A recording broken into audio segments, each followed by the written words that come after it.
Hi, we're joined today by Dror Yemini, the esteemed journalist and opinion editor of the daily Maariv Newspaper in Israel. Thank you for being with us today. Hello, nice to be here. Thank you for hosting me.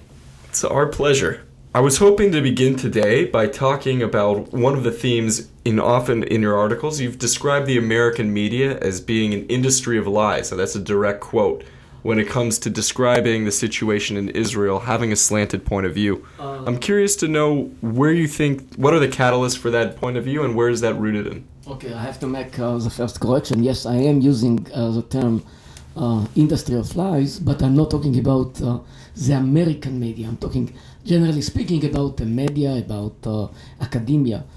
Not all the media, not all the academia.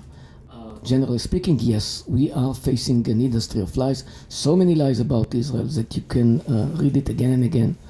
And it's a kind of shocking in a way, because I'm expecting academics, professors, experts, journalists to know the facts.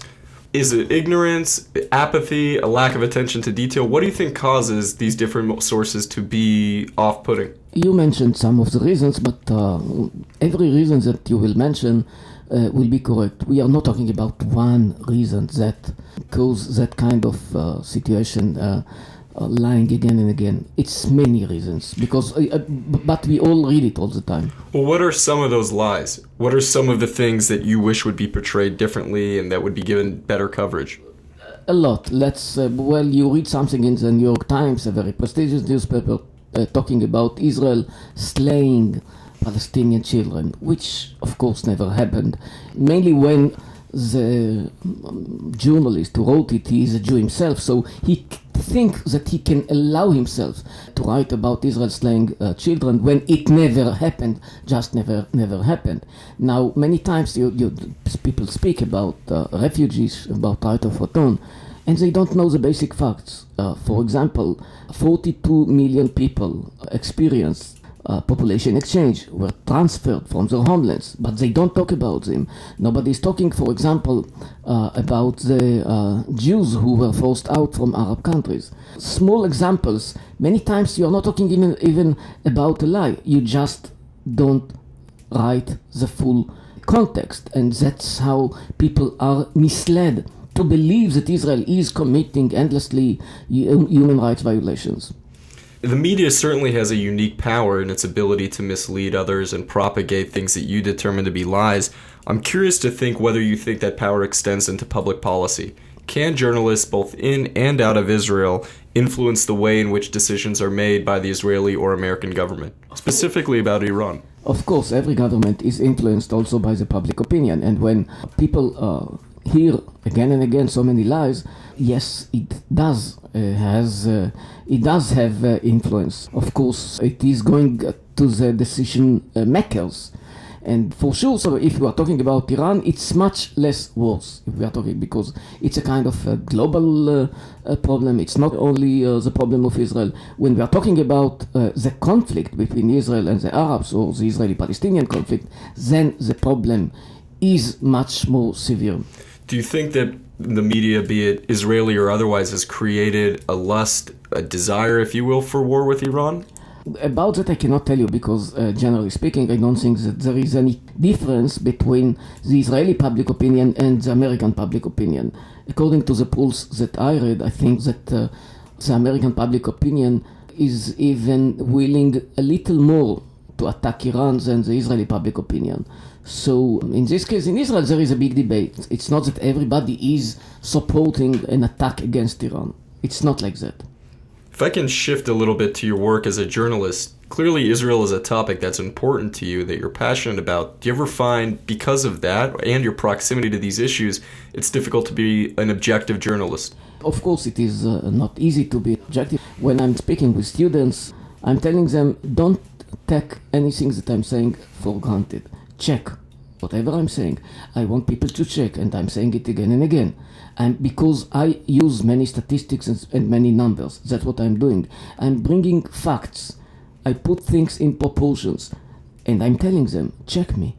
Don't take me for granted. But what I want to prove with all the numbers, statistics, proportions is that they are misinformed many times.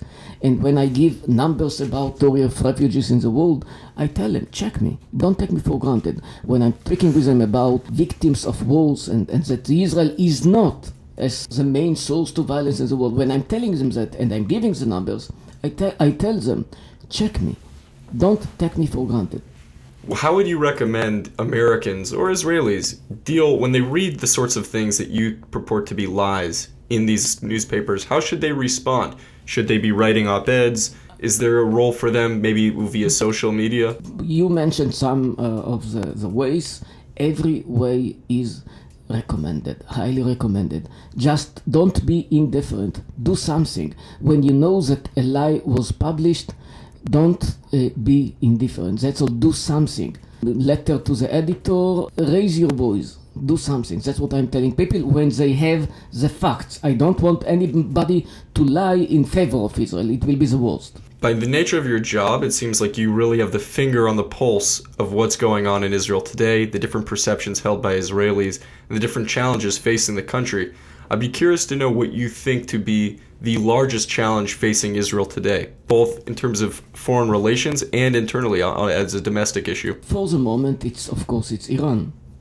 For the moment, that's so many articles, a big debate is taking place in Israel. People maybe don't understand because Israel is portrayed like, well, the two leaders, Netanyahu and Barak, are leading the country towards a big attack against Iran, but it's not like that because in Israel we have a big debate. Many experts and journalists are against and not so many are in favor. And on a domestic level, aside from Iran, what are some of the internal issues that you think are really challenging Israel? Social issues, the rift between ultra-Orthodox and the other parts of the population, a kind of everybody should serve in the army, social gaps, that's the main issues right now in Israel. I'm curious because you're an opinion editor, so often it's not just only about objective reporting and stating the facts, but what you believe to be the issues on the ground and how you perceive them. Yes, that's exactly why I think you need an open mind in order to be an editor, of course, op-ed editor. The many years, right now, by the way, I'm not doing this job. Right now, I'm writing. So, but for the many years that I was the op-ed editor, I published so many articles, did not accept one word in that article, but you have to publish it. I mean, this is freedom of speech, and fortunately, we in Israel enjoy freedom of speech, and I'm not the only one to tell somebody that I will not publish his view just because I don't like it. If you were Prime Minister of Israel today, certainly there would be some things that you would change. I'm curious, what would be some of those things? How would you approach that task? First of all, I'm lucky because I'm the journalist and I don't have to take the tough decisions. You know, people say about us journalists that we are the people that know almost nothing but about almost everything. So we have a problem. I'm not sure that I'm going to be a politician. Okay, let's put it this way. I'm sure that for the moment that I'm not going to be. One of the reasons is that I'm not sure that I'm the type of person that will receive the tough decisions. But if I had no chance, first of all, I would deal with some internal issues, like education, like trying to do something against the social gaps. I would go to that direction. I would change some political systems, like the coalition in Israel, which is composed mainly by minority groups, and so on and so on. There are some changes that must be carried out.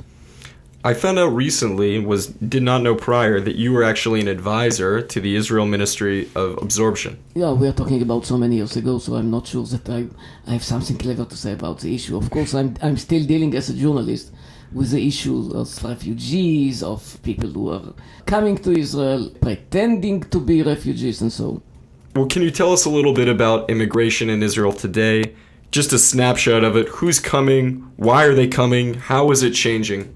Well, the biggest group right now is people from Africa who are escaping to Israel. We are not talking about Olim Chadashim or about Aliyah, newcomers. We are not talking about that. We are talking, the biggest wave right now, every month, something like between 2,000 to 3,000 people who are coming from Eritrea, Sudan, South Sudan, and so on, trying to improve their lives. Not really refugees.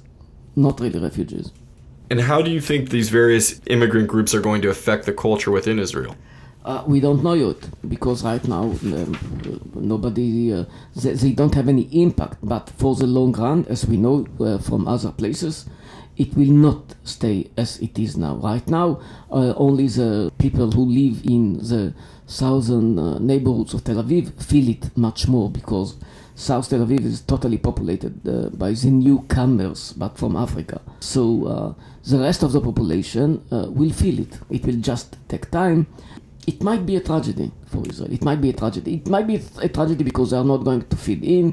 They are going to stay foreigners with all the negative implications and so on.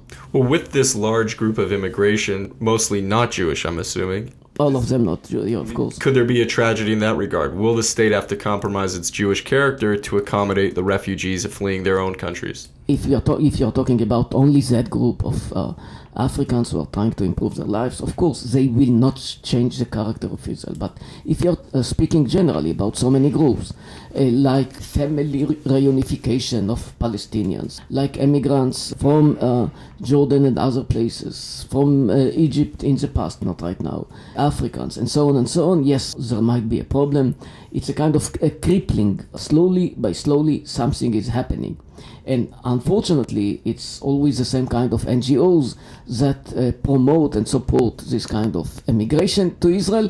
They are, just as you said, basically against the Jewish character of the state. So for them, any means to promote their dream about Israel of all, as they call it, Medinat kol ezrachea, Israel, a state of its all citizens, they do everything in order to promote it. Let me shift the conversation slightly. We've seen the role of social media and its impact throughout the Middle East in the Arab Spring, Tunisia, in Egypt. I'm curious, as a traditional journalist, what you believe to be the potential for social media and how you feel like it's going to affect your industry. First of all, revolutions take place only in non-democratic states. In Israel, there will not be any revolution because Israel is democracy. When we all were enthusiastic a year ago about the new generation in Egypt using Facebook and so on, sorry to tell you, it was a kind of a self-delusion because nothing happened. I mean, most of them are in prisons, and the people who took over are the Islamists. Nothing to do with the Facebook generation. So let's admit there is not any connection between revolutions and Facebook. It's good for us, to communicate, but it's not something that the revolution in the non-democratic world is not going to emerge from the Facebook generation. So to clarify, you don't think it's instrumental in bringing people together with a united desire to affect change? It helps a little. I'm not saying that it doesn't have any impact at all, but what I'm saying is that we have to admit a huge gap between what we thought a year ago about the Facebook generation in Tunisia, in Egypt, and what practically happened. And a final question. I know that you're a journalist, not a fortune teller, but how do you think things are going to play out regarding Iran within the next year? That's exactly something that I cannot answer. Even journalists from time to time must tell, I don't know. And you know what? I don't know. Okay. Well, I appreciate the honesty. Thank you for coming and visiting with us. Ben Dror Yemini, it's been a pleasure. Thank you.